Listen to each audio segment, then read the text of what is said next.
Olá, de volta ao Gazini. Eu vou falar um pouco mais sobre os quadrinhos poético-filosóficos. Anteriormente, eu fiz dois vídeos, fiz um vídeo e separei em dois dos trabalhos do Daniel Figueiredo, que são esses aqui. Eu ainda não havia recebido o material impresso, então deixa eu só mostrar para vocês aqui, entenderem e se lembrarem, né? Aqui está. No site Marca de Fantasia existem 6 obras dele, do Daniel Figueiredo, e as duas últimas, Cosmogonia, como vocês veem aqui, eu havia falado delas em dois vídeos meus do Gazini, parte 1 e parte 2, HQs poético-fantástico-filosóficas, de Daniel Figueiredo, parte 1 e parte 2. Depois eu vou deixar os links novamente aqui, caso vocês queiram rever, né? Então, estão aqui o link, né? Eu vou deixar o link do Marca de Fantasia, mais os outros dois vídeos do Gazini. Estou fazendo um terceiro vídeo aqui, porque ele me mandou impressas as obras dele, duas das quais eu já tinha lido e falado naqueles dois vídeos que eu mostrei agora, que são Cosmogonia. Parte 1, parte 2. Parte 1, ou sobre a origem do nada, ou sobre a origem da finitude. Então ele me mandou com um papel muito bonito, assim, um papel mais grosso de capa, um material interno também, que é aquele papel mais cor de creme, né? E eu pensei até que ele havia impresso em uma gráfica, mas, na verdade, eu perguntei e ele até me mandou as informações. Eu até fiquei curioso de fazer algum fanzine meu próximo com esse tipo de papel. O papel que ele usou é o Matcato Styles Avorito 170 gramas para as capas e o Offset Book Slim 80 gramas para o miolo, que ele imprimiu na própria impressora que ele tem, que é aquela impressora que vem com os books de tintas, né? Eu tenho uma similar a essa da Canon, não é das melhores, mas eu tenho uma que eu tenho feito os fanzines nela. Então, são papéis que você e eu podemos conseguir comprar em papelarias, gráficas, né? E dá um aspecto muito interessante, profissional, como se fosse impresso em gráfica mesmo. Então, aqui estão essas duas obras que ele me mandou, belíssimas, que vocês podem ler depois tranquilamente no Marca de Fantasia. Ele me mandou também outras obras com formatos em que são verticais. Então, como imprimiu em folha A4, mas subdividindo cada metade vertical da folha A4 em uma página. Alguns desses artzines existem até em formato A3, que eu cheguei já a mostrar em vídeos, de alguns autores, como da Adriana Mendonça, que é professora da FAV UFG, e a tese de doutorado dela era justamente sobre esses eu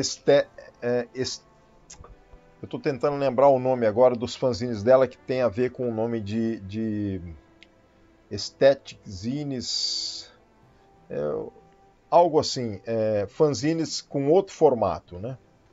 E também são criativos, são artísticos, tem uns trabalhos estezines, eu acho, né? De estética com zines. E esses trabalhos que ele me mandou tem uma leitura muito interessante na vertical, né? Página a página. É gostoso ler assim, lembra um pouco a diagramação de algumas HQs verticais da internet, né? Como as colocadas por Scott McCloud no livro Desvendando os Quadrinhos, que seriam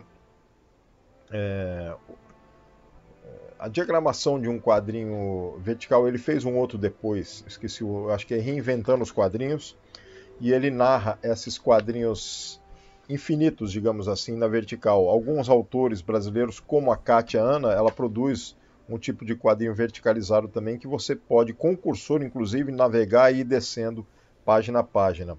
Se eu não me engano, o Cadu Simões, com os quadrinhos que ele faz também. E o Cadu Simões é bem interessante porque ele fez letras na USP, aprendeu grego, e ele tem um trabalho de quadrinhos em que ele roteiriza e trabalha questões da ética e de roteiros baseados na cultura grega. Bom, voltando aqui ao Daniel Figueiredo, então é uma leitura muito interessante, muito agradável. Ele trabalha com, dependendo da obra, com essa questão das cores. Por exemplo, isso aqui é uma cor avermelhada e os balões são azuis, né? E todas essas obras dele são de reflexão poético-filosófica, né? Ou intimista também. Deixa eu pegar um aqui. Tem esses outros formatos aqui, menorzinhos também, todos com o mesmo tipo de papel, né? E cada um com uma maneira dele narrar a história. Algumas em quadrinhos como aquela que eu mostrei, outras em que cada página tem um quadro e também um texto, né? Um texto que vai narrando por continuidade a história, né? E muitas vezes são metalinguagens ou metaforizações. Por exemplo, ele trata da alma humana, dos sentimentos da alma humana, de uma forma que não é direta com o humano. Em alguns casos pode até ser, como esse ciberdesejo. Na verdade, tem um ser humano que está aqui desenhado numa cama, e tem também uma metáfora com, enfim, com essa questão da tecnologia sendo descrita no texto. Tem outras como essa aqui, em que a máquina é fotografada, uma máquina, um motor, ou pedaços ou peças dele, e tem uma narrativa metaforizada com questões humanas, né? Ronco que se desmonta em peças pequenas e borrachas desgastadas, com a força de um pistão que soca e explode em fumaça tóxica de desejos ambíguos. Então, tem essa narrativa que ele faz com relação ao que o ser humano sente, aos desejos, às angústias, e também metaforizações, né? Essa aqui, uma porta chamada Desejo. Também, no mundo das coisas vivas, poucas dão importância às histórias das portas, das passagens, entradas e saídas. E aí, no meio da HQ, você tem esse trabalho quase que abstrato. Lembra um pouco o trabalho do Antônio Amaral nesse volume aqui em especial. O Antônio Amaral traz HQs, o Edgar Franco chegou a descrever quase como se fossem dadaístas jogados. O Antônio Amaral, ele trabalha os desenhos sequencializados com metaforizações como elétrons, átomos, antropomorfizados, como se estivessem num micro-universo, né? Tanto que ele chama de hipocampo as obras dele.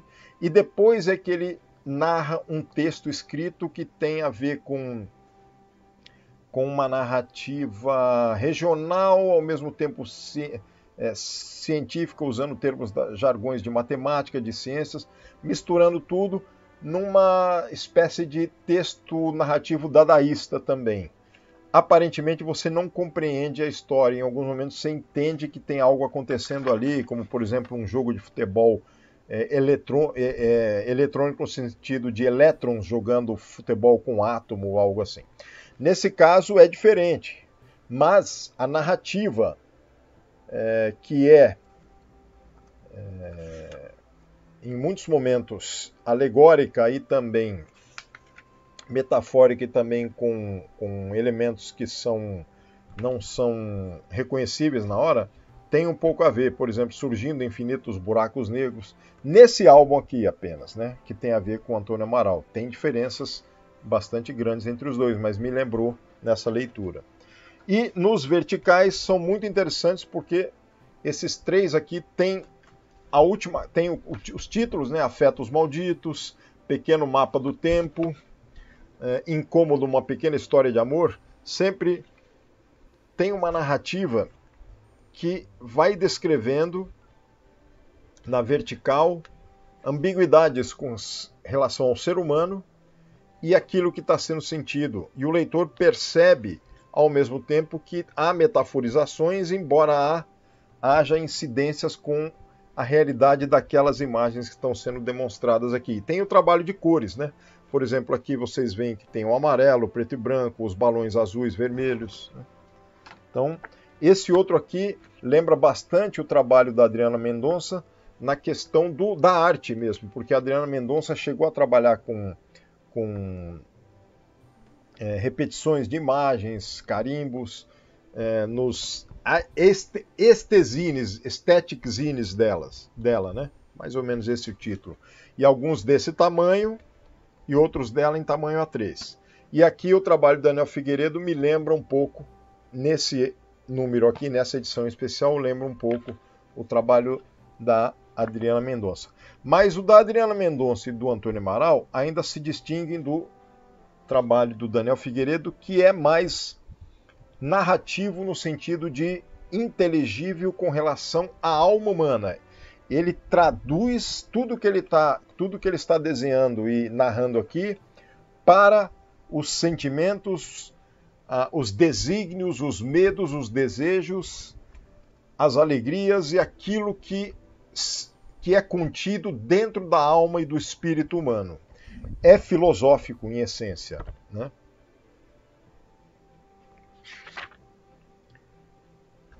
Deixa eu ver se tem aqui alguns. Em essência, bastante filosóficos. Precisamos falar sobre relacionamento. Percebi que você não está saindo com ninguém. Tem alguma dica sobre relacionamento para uma quarentona? Então aqui você percebe que é um menino, e na narrativa você vai vendo que esse menino está acompanhando essa tia dele, e ele tem 13 anos, estão no mercado, e aí a conversa vai, vou te ajudar, gosto de você, quero ver você feliz.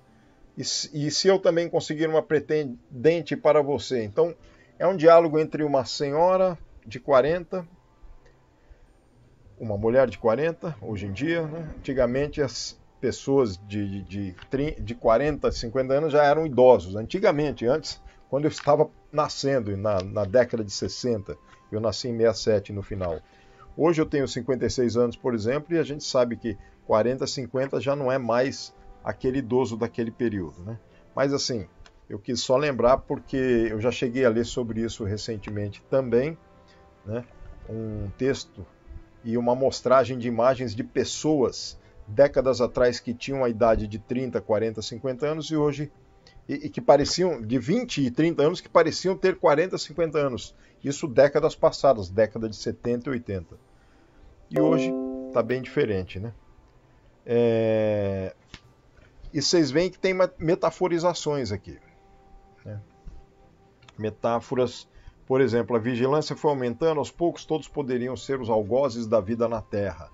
Então, se é um diálogo de uma criança ou de um jovem com a sua tia, aqui começa a ter algo que é fantástico unido a isso. Por isso tem um pouco a ver com o quadrinho poético filosófico ou fantástico filosófico, ou até um realismo fantástico em alguns momentos, que lembra alguns trabalhos literários nacionais e estrangeiros. Eu vou lembrar aqui para vocês, eu cheguei a ver o filme Muito Além do Jardim, cujo livro original se chama O Vidiota, na tradução em português, né? E é do Jerzy Kosinski, é um europeu que escrevia em inglês. Esse filme, eu vi primeiro o filme e depois consegui ler o livro. Esse livro, no qual se baseou o filme, é de uma pessoa, é de um senhor que viveu o tempo todo cuidando do jardim de um senhor abastado, e ele vem a falecer, senhor abastado, e ele é expulso da casa, o que trabalhava com ele cuidando do jardim, porque ele não tinha uma ligação com o exterior, nunca teve. Então, é como se ele tivesse para os termos, um retardamento, que não tivesse não tivesse maturidade e nem inteligência para conviver com os seus, fosse não infantil, mas que tivesse uma mentalidade atinente apenas ao trabalho com a jardinagem. Tudo que ele falava e vivia era o jardim, a jardinagem e a TV que ele assistia. No filme isso é narrado de uma forma muito interessante. O livro eu confesso que eu li há muito tempo, não me lembro muito bem, porque o filme a gente acaba memorizando mais porque eu resolvi assistir mais vezes mais do que uma vez também. E no filme você tem vários momentos que você percebe que as metaforizações, aquilo que ele fala, acaba servindo como metaforizações para quem age como interlocutor dele. Por exemplo, chegando até ao amigo do presidente, o presidente dos Estados Unidos. Ele chega a ser entrevistado para uma rede televisiva como convidado especial e tudo que ele fala tem a ver com a jardinagem e que é interpretado como metáforas da questão política a que ele foi perguntado. Então, assim, toda essa narrativa mostra que o ser humano ele pode trabalhar com metáforas e metaforizações daquilo que é uma realidade transposta para algo imaginativo que tem uma carga de reflexão filosófica, o mesmo para o famoso livro O Pequeno Príncipe, do Antoine Saint-Exupéry. É a mesma questão, porque aquele diálogo da criança com vários momentos que aparecem ali, até mesmo num planeta em que ele encontra um ser que se coloca como dono do mundo. Enfim, todas essas metaforizações são questões que o autor coloca como uma reflexão humana sobre a alma humana em relação ao seu igual, né? ao ser humano em geral. Então, todos esses trabalhos aqui, incluindo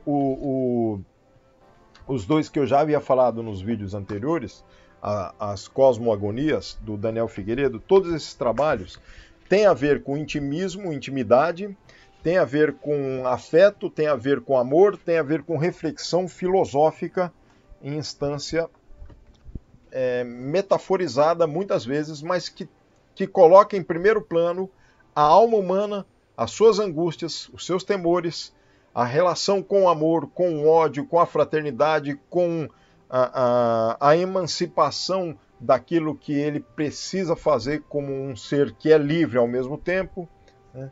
Com o preconceito, etc, etc. E tem uma obra dele que ele me enviou por PDF e que está inédita também, ela não está figurando no site Marca de Fantasia, espero que ele ponha depois até. Conatos, Uma Breve História da Natureza Humana, volume 1, e essa é uma obra um pouco maior, ela tem 65 páginas e dividida em 4 partes. Uma breve história da natureza humana. Então, conatos, né? É uma palavra que tem a ver com aquilo que é nascido junto, que tem um co-crescimento, um co-início, mas não é só isso também não. Ela tem outros significados que são interessantes também da gente reportar. Deixa eu ver aqui se eu puxei. Eu tinha aberto aqui para a gente ter uma visualização sobre isso. Eu acho que eu tirei. Ah, tá aqui. Então, conato, né? Do latim, participio passado de conascor, nasci, nascer com, adjetivo adquirido por nascença que se tem desde o nascimento, connatural, inato, nato. Então, um gêmeo, ou seja, conato é aquilo que nasceu junto, né? Agora, indo para a obra dele,